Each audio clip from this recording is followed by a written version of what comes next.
Though yet of Hamlet, our late dear brother's death, her memory be green. Yet so far hath discretion fought with nature, that we with wisest sorrow think on him, together, in remembrance of ourselves, and therefore, her sometimes sister, now our queen, have we, as 'twere with a defeated joy, with an auspicious and one-dropping eye, taken to wife. Nor have we here embarred your better wisdoms, which I freely gaunt this affair along, or all our thanks. Now follows, that you know young Fortinbras, holding a weak sepulchre of our worth, by thinking by our late dear brother's death, our state should be disjoined and out of frame.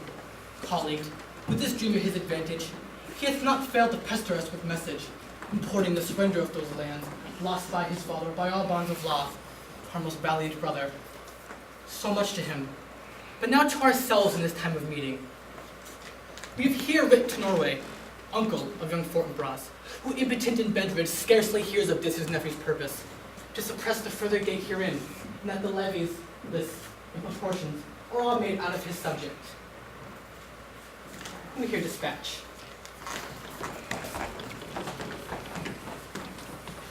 Now, Laertes, what's the news with you? You told us of some suit? What is it, Laertes? Is the head not more native to the heart? The hand more instrumental to the mouth? Then is the throne of Denmark to thy father. What wouldst thou have, Laertes? Dread, my lord, your leave and favor to return to France, from whence, though willing, I came to Denmark to show my duty in your coronation. I must confess that duty done, my thoughts and wishes bend again towards France, in battle, to your gracious leave and pardon. Well, how do your father's leave? Was this Polonius? He hath, my lord, wrung from me my slow leave, by a laboursome petition, and at last, upon my will, I did seal my hard consent. I do beseech you, give him leave to go. Take thy farewell, Laertes. Time be thine, and thy best graces, spend it at thy will. But now, our cousin Hamlet, and our son.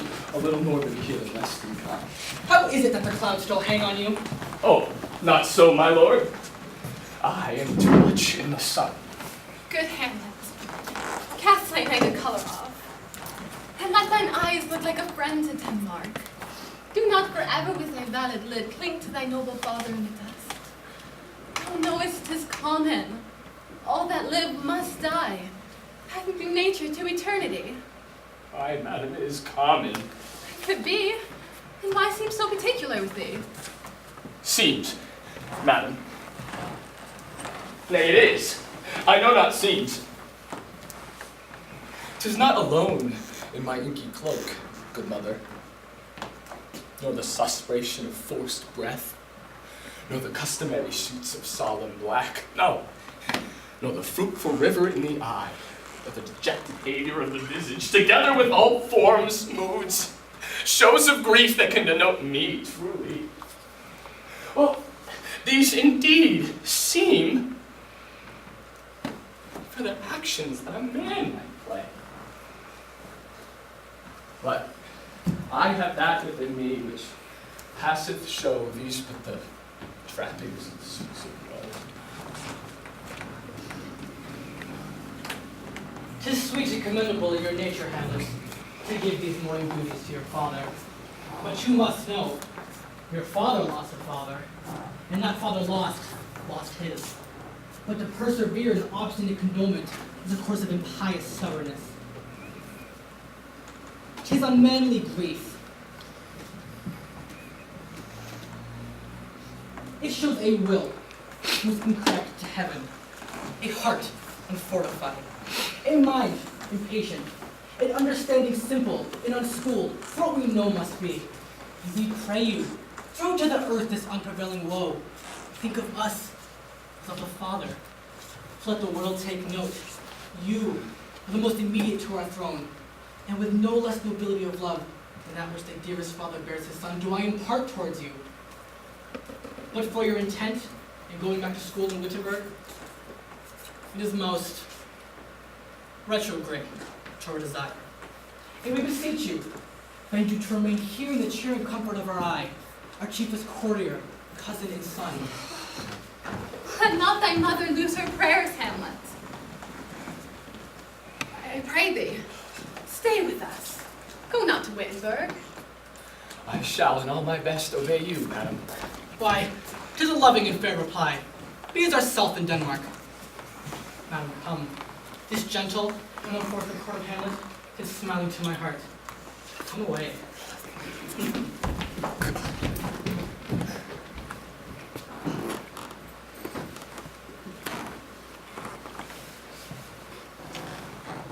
Oh, that this too solid flesh would melt, thaw, and resolve itself into a dew.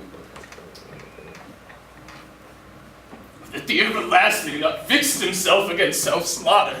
Oh God.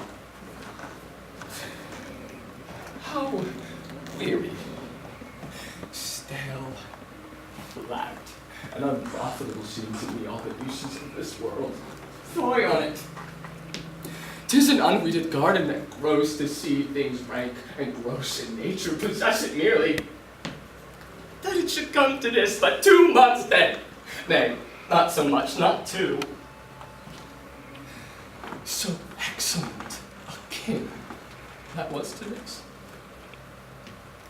So loving to my mother that he might not but deem the winds of heaven visit her face too roughly. Oh, must I remember why she would hang on him as if increase of appetite had grown by what it fed on. Yet within a month, God.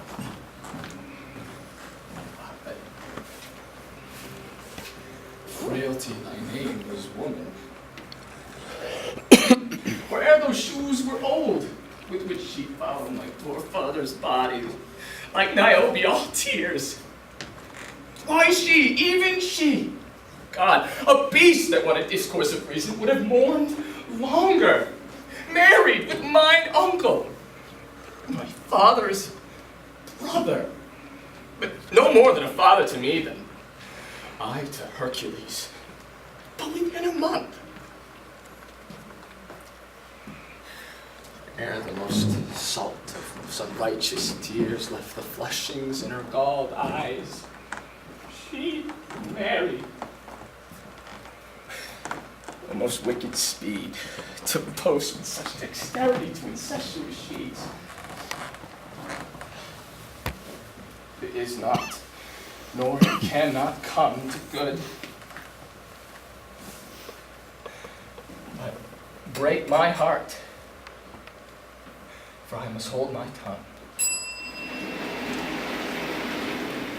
Hail to your lordship. I'm glad to see you well.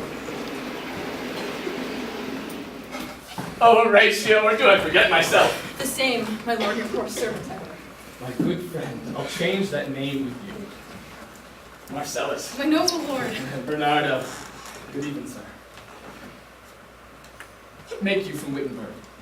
A truant disposition. I would not hear your enemies say so, nor should you do my ear that justice. I know you are no truant, so what is your affair in Elsinore? I came to see your father's funeral. Oh, prithee, do not mock me, fellow student. I think it was to see my mother's wedding. Indeed, my lord, it came hard upon us. Rift, thrift, Horatio, the funeral baked meats did coldly furnish forth the marriage tables. If I had ever met my dearest foe in heaven, Horatio, or ever seen that day, my father, methinks I see my father.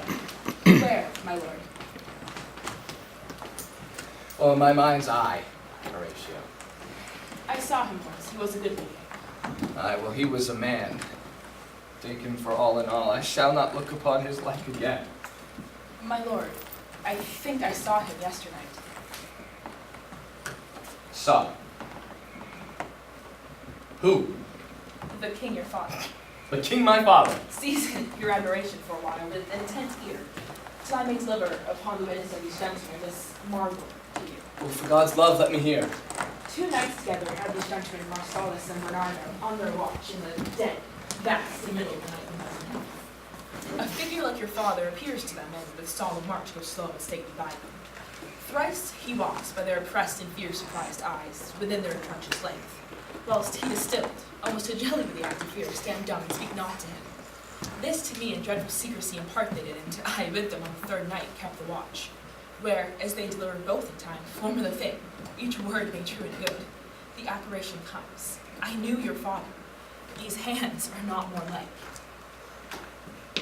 Where was this? My lord, in the courtyard where we watched. And you did not speak to it? No, my lord. My lord, I did, but answer made it none. Yet once methought it lifted up its head and did address itself to me, as if it would speak. But then came the morn and vanished from our sight. This is very strange. As I do live, my honored lord, 'tis true, and we thought it writ down on our duty to let you know of it. Well, indeed. Sirs, indeed, but this troubles me. Make it a watch tonight. We do, My lord, I will watch with you, perchance it will walk again. I warrant it will. Come, sirs. If my father assume his noble person, the hell should gate and bid me hold my peace, I shall speak to him. But let it be tenable and silent still. Whatever else